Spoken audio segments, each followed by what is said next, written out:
وقال في موضع آخر أعوذ بالله من الشيطان الرجيم وقد نزل عليكم في الكتاب أن إذا سمعتم آيات الله يكفر بها ويستهزأ بها فلا تقعدوا معهم حتى يخوضوا في حديث غيره إنكم إذا مثلهم إن الله جامع المنافقين والكافرين في جهنم جميعا.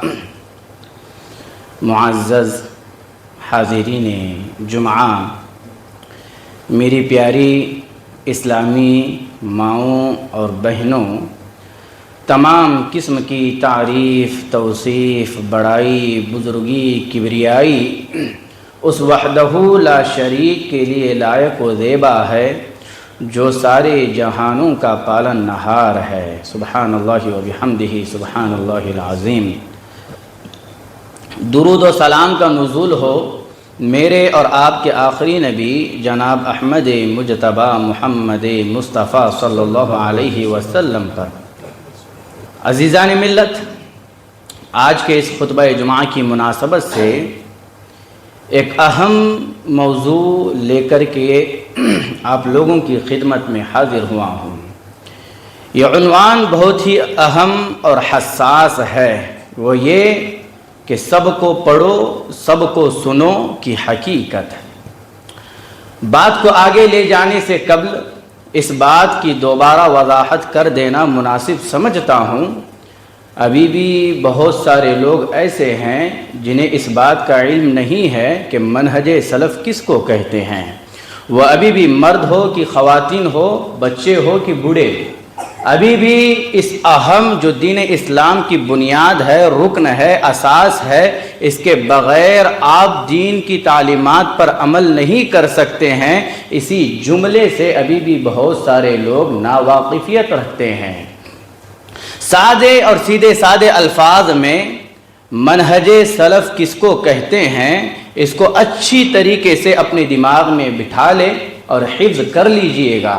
منہج راستے کو، طریقے کو کہتے ہیں، واضح راستہ، سیدھا راستہ جس میں ٹیڑھا پن نہیں ہوتا ہے، اس کو منہج کہتے ہیں.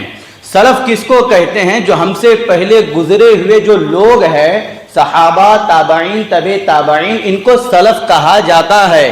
اور جو منہج سلف پر چلتا ہے اس کو سلفی کہتے ہیں. یعنی جو صحابہ اکرام رضی اللہ عنہم اجمعین کے راستے پر چلتا ہے وہ سلفی ہے. یہی سیدھا سادہ اس کا معنی اور مطلب ہے.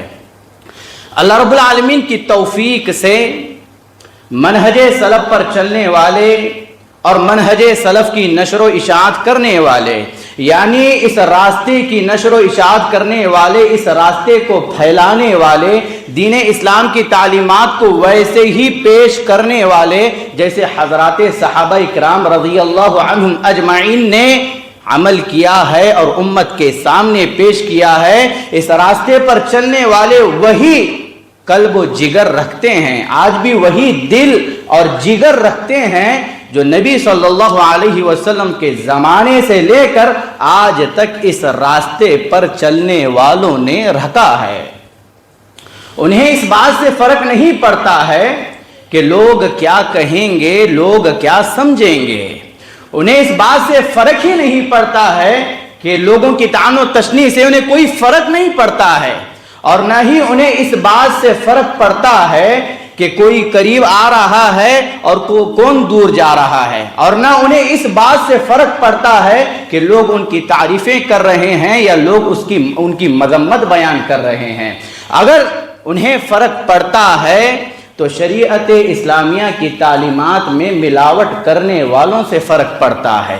اگر انہیں فرق پڑتا ہے تو صحابہ اکرام رضی اللہ عنہم اجمعین کے راستے سے روح گردانی کرنے والوں سے فرق پڑتا ہے. اگر انہیں فرق پڑتا ہے تو خواہشات نفس کی پیروی کرنے والوں سے فرق پڑتا ہے. اگر انہیں فرق پڑتا ہے تو ہماری اپنی صفوں میں رہ کر کے منہج سلف کے خلاف محاذ کھولنے والوں سے فرق پڑتا ہے. عزیزان ملت، اہل باطل اور اہل حق کے درمیان فرق کیسے کیا جائے گا؟